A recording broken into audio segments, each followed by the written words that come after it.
It's time to catch the buzz. Narito na ang showbiz updates namin this Friday. Una rito, actor-entrepreneur Matteo Guidicelli balik Harvard Business School para sa kanyang second program. This time sa Creating Brand Value course. Sa kanyang latest YouTube vlog, ibinahagi ni Matteo na excited siya for this new course at kung ikinumpara sa first experience niya sa negotiation and competitive decision-making program, mas comfortable siya kasama ang kanyang classmates na galing din sa creative field. May mga producer, marketer at artist. Kaya mas relatable ang discussions at mas exciting ang exchange of ideas. Dagdag pa niya, gusto niyang mahikayat ang ibang kaibigan niya na mag-apply din sa ganitong programs.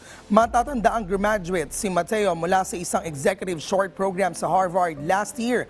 Para sa kanya, mahalaga ang continuous education para sa mas malalim na kaalaman sa strategic decision-making lalo na sa pagnenegosyo.